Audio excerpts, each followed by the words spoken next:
Good morning, everyone. This is Jeffy Kennedy, author of epic fantasy romance, also writing as Jennifer K. Lambert. I have to improve my intro, uh, because I need to make that a little bit more smooth.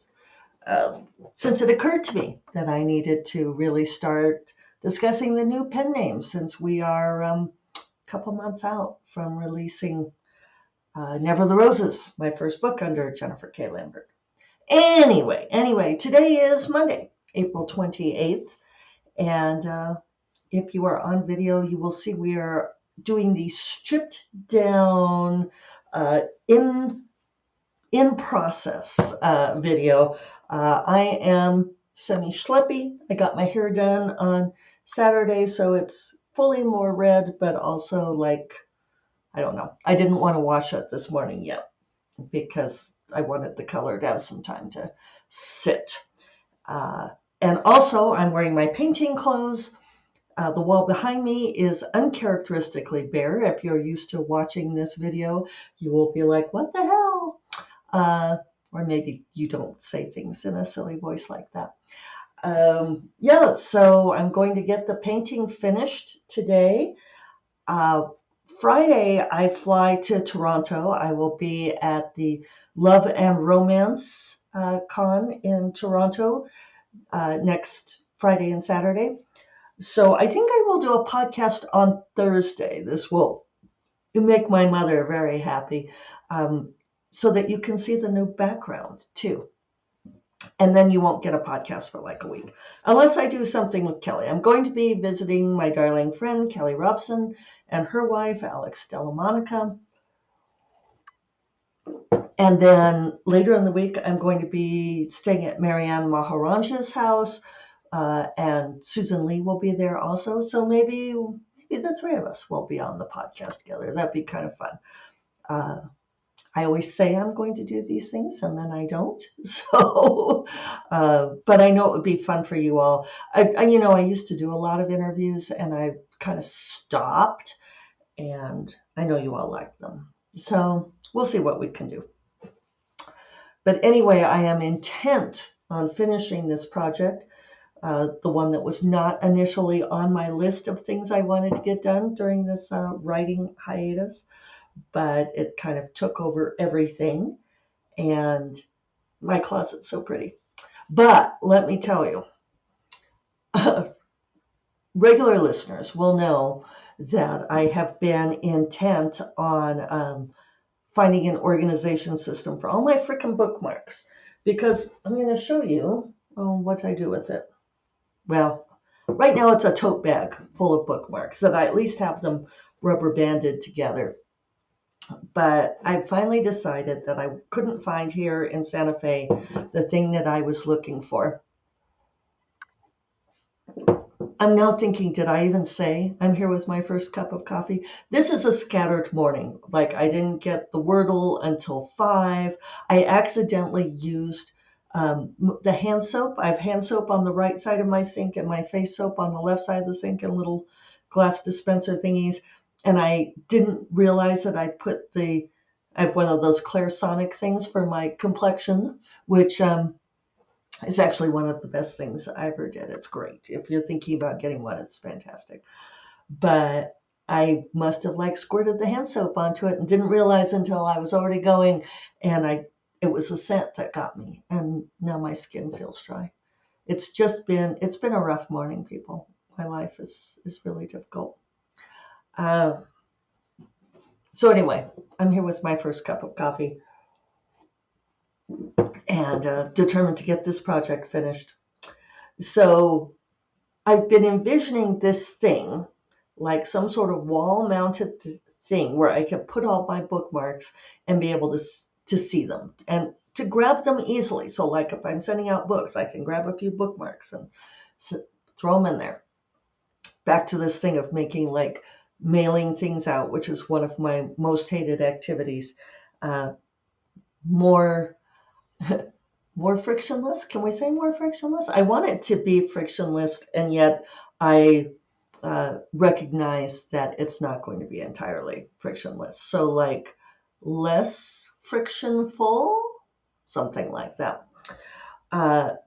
So couldn't find the thing here in Santa Fe, and I'd finally determined I was going to have to go down to Albuquerque to the Container Store. And every time I told a friend or somebody that this was what I was going to do, people would go, "Oh, the Container Store. Oh." Like seriously treating it like this was going to be a fun excursion. Now, have I been to a Container Store before? I remember when I was in my youth in Denver, so like late high school, early college, that I remember there was a Container Store. Remember, Mom, like over by Tamarack Square, but on the other side where Loman's was? Wasn't there a Container Store there? I think I went there once. Anyway, I did not have this paradisical association with Container Store, but I was kind of excited to go because everybody else did. They're like, "Oh, Container Store." So yesterday morning, I had brunch with friends, the delightful Jim Sorensen and Sage Walker. We went to Sunny Side Up Cafe in Albuquerque, if you are local or want to be. And it was excellent. It was very good. And I met up with them. We had an excellent brunch, great conversation. And then we, a Container Store opened at 11. Now, this is an incidental thing, but I'm curious to know what you all think. The Container Store was at Coronado Center, if you know Albuquerque at all. But, it's a mall. And there's a huge Barnes & Noble there. And I patronize indie bookstores. I, don't really go into the huge Barnes & Nobles. But they also opened at 11. And as I, found my parking spot, I bet there were 20 people standing outside the Barnes & Noble waiting to go in. And as I pulled into my spot and I could see the doors, they opened it and people just went flooding inside. Oops. Why? I mean, I know there's not a book release. Book releases aren't on Sundays. Is it just to get into the cafe? Did they all want to go get their good reading spot on Sunday? Inquiring minds want to know. If you want to know, please, if you do know, please tell me. Or if you have theories, some sort of free cocaine giveaway at the Barnes & Noble. I mean, books. Maybe it was a sale day. I don't know. Anyway, so I go to the Container Store, and I ended up spending an hour and a half in the Container Store, and it was overwhelming. TLDR, I did not have a Nirvana-like fulfilling experience. It took me forever to find a solution. I took all sorts of measurements of dimensions. I foolishly did not bring one of my bookmarks with me, and I called home and asked David to measure the bookmarks for me, and I said they're all the same size. And I said that forgetting that there were some huge ones of Pages of the Mind. Actually, I should show you. Okay, a little bit of a false alarm there. I had to sneeze. So this is my current sorting system, the huge Fluebog tote bag, and then I have all of my bookmarks bound up inside for so many different books. And so I said to David, they're all one size because they're all like this size. Totally forgetting that I have this random group of 5 of the Pages of the Mind from way back when that were floating on top because they're random. So if you're on video, you can see. If you're not on video, the random bookmarks are 2 inches longer and probably, I don't know, half an inch wider than all of the others. Which one did David grab to measure? The huge ones. So I realized that one of my early solutions probably would have been the right size. The thing that I ended up buying, despite the fact that I'd measured my closet, I made one miscalculation and doesn't fit, doesn't work. So I'm going back down there this afternoon because I want to get this project done. Uh, return the two things I bought. The one upside is that uh, the other solution is quite a bit cheaper. Probably it's going to save me like $150. And I'll have dinner with a friend tonight. So it won't be a total. Before you start cautioning me on gas, although now I have my hybrid, and it's amazing how much less gas it uses than the Jag. So, so yeah, that's where I'm at. That's why I'm in my painting clothes. Uh, this T-shirt I wanted to mention. I put this on. It's from Custy's, not Krusty. Custy's Traditional Music. You probably can't see it on video, but that's all right. In Ennis, uh, Ireland. I've had this since. Oh, now the cat wants it. Hold on. I've had this since college.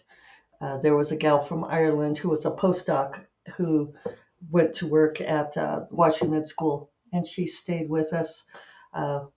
Was a roommate with us for I don't know, a spring and a summer.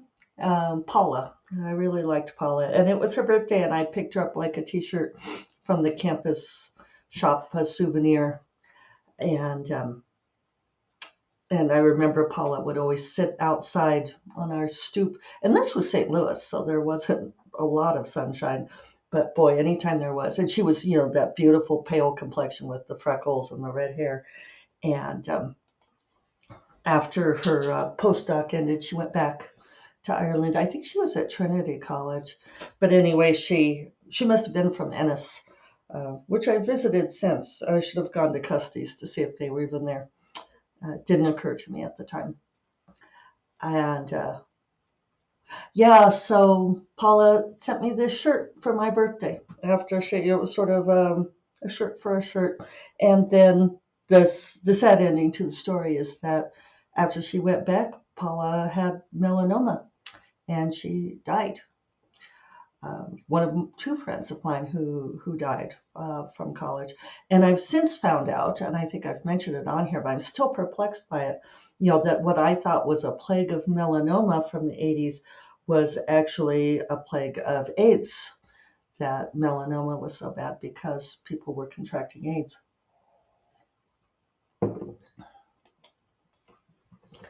I remember when COVID first started to hit, and I saw somebody on social media respond to a post where they said, "Oh, is this your first pandemic?"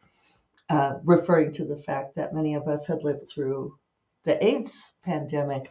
But the thing about living through the AIDS pandemic was that it was so largely invisible. It was treated as a problem that belonged only to homosexuals and homosexual men at that, or the IV drug users who were, of course, low lives. And then every once in a while, a random nice person got it. But part of it was because there was such a stigma of AIDS. And also, nobody actually died of AIDS, right? You would die of something else that flourished because of the immune deficiency. So people died of melanoma and people died of pancreatitis or pancreatic cancer. I know a lot of people who died of pancreatic stuff, and it was actually because of AIDS. So, little interesting side details. Now we have a cat visitation. You can at least see the tips of ears on the video. Come over here. Get out of the way. Get out of the way. So, yeah, at least a large part of the purging is done. I think I'm going to have this good solution to my bookmark sorting system. So I'm excited about that.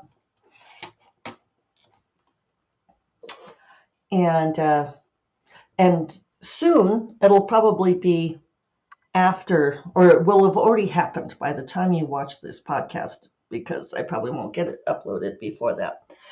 But there's going to be a really fun cover reveal of the end pages of Never the Roses here at 9 o'clock my time, 11 Eastern. It's 8:45 now. Uh, and I just, it's been fun talking to my friends about everything Bramble's been doing for me. Uh, it's really just these many years that I have been published, both traditionally in all sorts of formats, like everything from Red Book to Carina Press to St. Martin's. I've been with a lot of different publishers of different media and so forth. Now I have cat hair on my face, sorry. um, it's just been amazing to get the Cinderella treatment. It's the way that everything that they've done for this book and they're doing for me, it's just incredible. Just even I want to say little things, but they feel like big things. They're sending me on a week-long book tour, and they're setting up all of the travel for me. It's just, it's really something. The, I think maybe because I've been out of the corporate world for a while, but they, of course, outsource their travel arrangements. And so they got from me, like, what is my airplane seat preference and my frequent flyer numbers, and they're just booking everything for me. It's yeah, Cinderella treatment, which is really amazing. And it's so funny because we were talking about this at a Polycon. So we had dinner.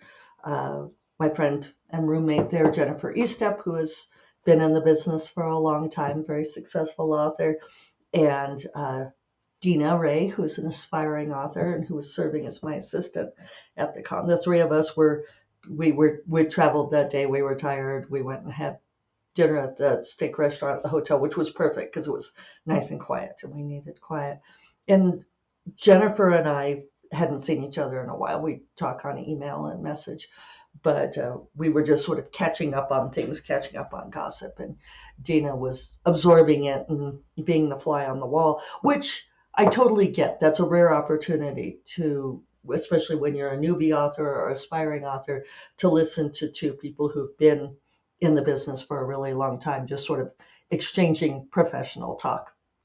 And she was asking us questions and stuff. But, inevitably the conversation is about ups and downs. And she, at one point, commented that she found it kind of depressing that there are so many downs in the business, which is just really true. I want to say grim reality, except I don't think it's grim, but it is a painful truth for many that there is no making it. I can't tell you how many times people have told me that I've made it. And you do. You have wonderful successes. You hit these milestones, these wonderful opportunities, and things are great. And then you go back down again. And it's inevitable. It's a cyclical industry. It's based on people's whims. There's so much you can't control, which is what I always talk about on here. And you just sort of have to accept that there are going to be the downs. And so when people ask me how excited I am about this release and that it's going to be amazing, that it's already been amazing. And I'm thrilled, but I also have this taking it all with a grain of salt because I don't expect it to last. And I also, part of me expects it to crash at some point. Like I've had so many times when I was excited about something and thought something was really going to hit big and it hit medium or it didn't hit at all. And you grow kind of, I don't want to say inured because it never stops hurting, but you sort of treat it with a level of expectation. And Jennifer and I both said to Dina that we don't find it depressing, that it's like life, it's I don't know, wearing Paula's t-shirt today, it's like we live a little and then we die, sorry, this is a bummer. I didn't mean to like have this be the sad podcast, but you have to enjoy those moments of joy, savor the joy, because it's all transitory, right? And so being aware of the ups and downs is good. Sometimes it turns out that the Container Store is not nirvana and that it disappoints you terribly. But I am hopeful that I will be happy on my return visit. We will see. So on that note, I'm going to go to painting, and I will talk to you all on Thursday this week. You all take care. Bye-bye.